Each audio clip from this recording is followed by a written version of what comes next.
Hello student, good morning.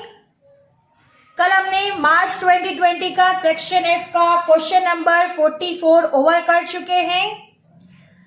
उसमें हमने correlation coefficient find किया था जो कि चैप्टर नंबर 2 से रिलेटेड था। आज हम सेक्शन एफ का मार्च 2020 का क्वेश्चन नंबर 45 सॉल्यूशन करने वाले हैं। सो I am reading a question. You have to listen it carefully. From the following information, obtain the regression line of monthly expenditure on monthly income. If Namrata's monthly income is 75 rupees 1000, estimate her monthly expenditure. Students, यहाँ पर हमें regression line obtain करनी है और कहा गया है कि if Namrata's monthly income is ₹75,000, estimate her monthly expenditure. Students, यहाँ पे हमें एस्टिमेट करना है मंथली एक्सपेंडिचर को। इनकम हमें 75 दिया गया है, जिस पर से हमें मंथली एक्सपेंडिचर को क्या करना है, एस्टिमेट करना है। यानी यहाँ पर हमें वाई कैप फाइंड करना है। मंथली इनकम 1000, इसको हम देंगे x। मंथली ऑफ एक्सपेंडिचर 1000, इसको हम देंगे y। Monthly income x, monthly expenditure y। This is our data. उस पर से हमें क्या करना है, सम को काउंट करना है। अंडरस्टैंड। मंथली इनकम 1000 में दिया गया है 60, 70, 64, 68, 62, 65, 72। Monthly expenditure 50, 59, 57, 50, 53, 58 and 60। So student, this is our question. अब हम इसका सॉल्यूशन करना है। सो let us start our solution. Now look at here student. सबसे पहले हम जिसको x और जिसको y हमने लिया है वो लिख देते हैं। So let x is equal to monthly income 1000 rupees, understand, and y is equal to monthly expenditure 1000 rupees। Understand. हमने x और y डिसाइड कर लिया है। अब हमने टेबल बना दिया है जिस पर से हम सम काउंट करेंगे। तो सबसे पहले यहाँ पे लिखते हैं x और यहाँ पे लिखते हैं y। So look at here student, according to the question जैसा हमें दिया गया है वो लिखते हैं 60, 70, 64, 68, 62, 65, 72। ये है हमारा मंथली इनकम। अब मंथली एक्सपेंडिचर हमें दिया गया है 50, 59, 57, again 50, 53, 58 एंड लास्ट है 60। स्टूडेंट्स, कोई भी सम स्टार्ट करने से पहले सबसे पहला स्टेप क्या है, हमें x और y का क्या करना है, सबसे पहले हम टोटलिंग करेंगे। अंडरस्टैंड। तो सबसे पहले हम टोटलिंग कर लेते हैं। तो सबसे पहले यहाँ पे लिखते हैं सिग्मा x का टोटल आएगा और सिग्मा y का टोटल आएगा। 60 plus 70 plus 64 plus 68 plus 62 plus 65 plus 72, जिसका आंसर होगा 461। सो ये सिग्मा एक्स का टोटल हो गया हमारे पास 461। नेक्स्ट है सिग्मा वाई। वाई का टोटलिंग करेंगे 50 plus 59 plus 57 plus 50 plus 53 plus 58 plus 60। इन सबका टोटलिंग करेंगे तो आंसर आएगा 387। स्टूडेंट्स, हमने x और y दोनों फाइंड कर लिया है। अब हम क्या करेंगे, नेक्स्ट स्टेप है हमारा x बार और y बार फाइंड करना, जिस पर से हमें मेथड पता चलेगी कि कौन सी मेथड से हमें ये सम काउंट करना है। तो सबसे पहले हम x बार और y बार फाइंड कर लेते हैं। So look at here student, x bar is equal to 461 divide by n is equal to, हमें क्वेश्चन में दिया गया है 7, राइट। क्वेश्चन में n इज इक्वल टू 7 है और आप x और y दोनों को काउंट करेंगे तो 7 ही होगा। x के जो नंबर्स ऑफ ऑब्जर्वेशन है वो भी 7 है। 461 divide by 7 is equal to answer आएगा 65.86 और y bar is equal to 387 divide by 7, जिसका आंसर होगा 55.29। स्टूडेंट्स यहाँ पे पॉइंट में आंसर आ रहा है, इसीलिए हम लोग यहाँ पर यूवी वाली फॉर्मूला का अप्लाई करेंगे। सो u इज इक्वल टू हम कैसे फाइंड करेंगे, x माइनस अज्यूमिंग मीन, यानी यहाँ पे x माइनस 65 करेंगे और यहाँ पे v is equal to y minus 55 लेकर काउंट करेंगे और फिर उस हिसाब से हम टेबल बनाएंगे और फिर उसका सॉल्यूशन करेंगे।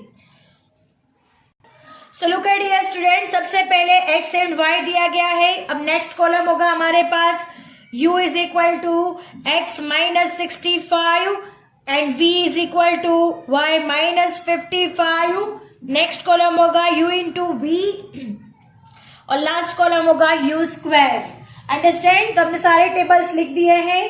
टेबल अब हम सबसे पहले u is equal to x minus 65 यानी 60 माइनस 65 आंसर आएगा -5, 70 माइनस 65 आंसर आएगा 5, 64 माइनस 65 आंसर आएगा -1, 68 माइनस 65 आंसर आएगा 3, 62 माइनस 65 आंसर आएगा -3, 65 माइनस 65 आंसर आएगा 0, 72 माइनस 65 आंसर आएगा 7।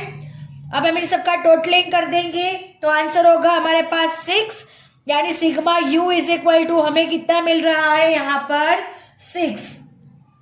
नेक्स्ट है v जो कि y माइनस 55, यानी y में से 55 माइनस करना है। 50 माइनस 55 आंसर आएगा -5, 59 माइनस 55 आंसर आएगा 4, 57 माइनस 55 आंसर आएगा 2, 50 माइनस 55 आंसर आएगा -5, 53 माइनस 55 आंसर आएगा -2, 58 माइनस 55 आंसर आएगा 3। नेक्स्ट है 60 माइनस 55 आंसर आएगा 5। इन सबका टोटलिंग करेंगे तो 2 आंसर आएगा, जो sigma v is equal to हमें मिलेगा 2।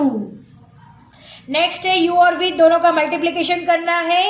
सो 5 5 जा 25, 5 4 जा 20, 2 1 जा 2 यानी -2 आएगा बिकॉज प्लस माइनस माइनस। 5 3 जा 15 माइनस 15, 3 2 जा 6 आएगा, 0 इंटू 3 आंसर आएगा 0, 7 5 जा 35। अब हम इन सबका टोटल करके ये माइनस की डिजिट को माइनस कर देंगे तो हमारा आंसर आएगा sigma u v is equal to 69। Understand? अब नेक्स्ट है हमारे पास यू स्क्वायर, यानी हमें यू का स्क्वायर करना है। सो 5 5 जा 25, 5 5 जा 25, 1 1 जा 1, 3 3 जा 9, 3 3 जा 9, 0 0 जा 0, 7 7 जा 49, यानी हमारा सिग्मा यू स्क्वायर का आंसर हमें मिलेगा 118। स्टूडेंट्स, ये हमारा टेबल बन चुका है। अब हमें 3 स्टेप में सम काउंट करना है। सबसे पहले हम b फाइंड करेंगे, उसके बाद a फाइंड करेंगे, उसके बाद regression line of y on x find होगा और फिर हम जो एस्टिमेटेड के लिए जो हमें डिजिट दी गई है वो रख के हमें एस्टिमेटेड वैल्यू फाइंड करना होगा। So let us start. सबसे पहले हम b फाइंड करते हैं।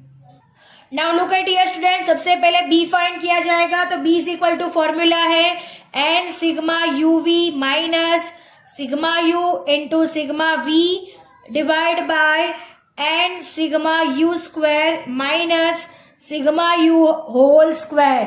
This is our formula. n is equal to है 7 into 69 minus 6 into 2 because sigma u is equal to 6 मिला है और sigma v is equal to हमें 2 मिला है। 7 सिग्मा u स्क्वायर है हमारे पास 118 और sigma u whole square u है हमारे पास 6 यानी 6 का होल स्क्वायर। अब हम इसका सॉल्यूशन करेंगे। 69 इंटू 7 आंसर आएगा 483 माइनस 6 2 जा 12, डिवाइड बाय 118 इंटू 7 826 माइनस 6 6 36 होगा। 483 में से -12 होगा तो आंसर आएगा 471 डिवाइड बाय 826 में से 36 माइनस कर देंगे तो आंसर आएगा 790। इन दोनों का डिवीजन करेंगे तो आंसर आएगा 0.5962।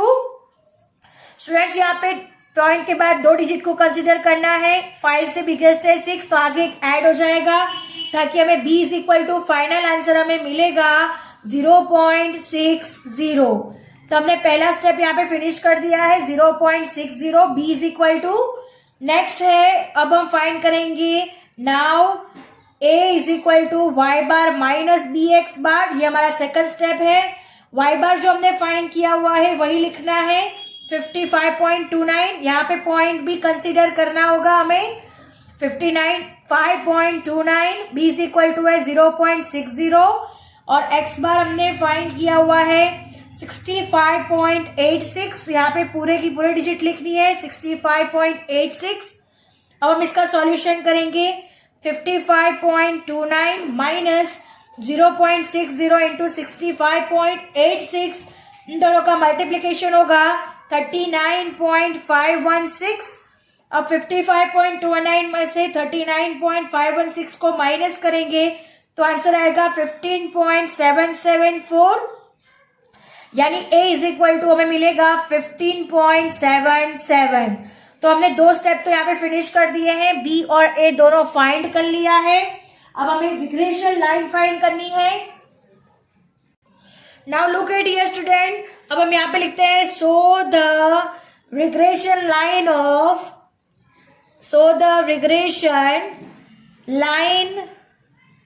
Of y on x is y cap is equal to a plus bx।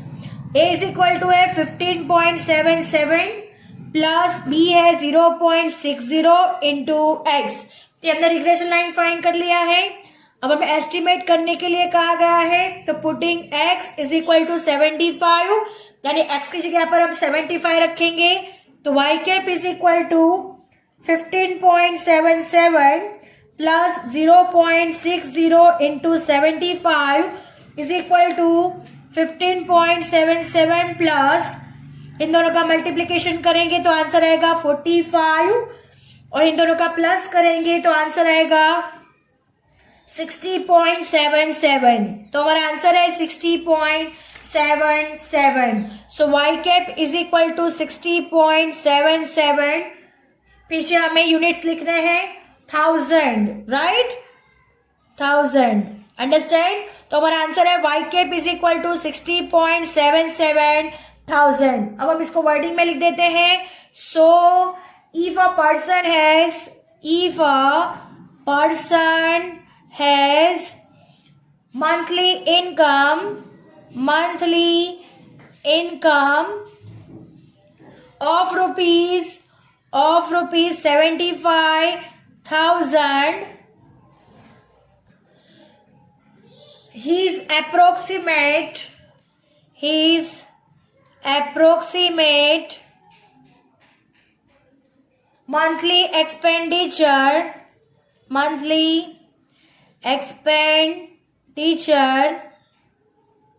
is rupees 60.77 thousand। Understand.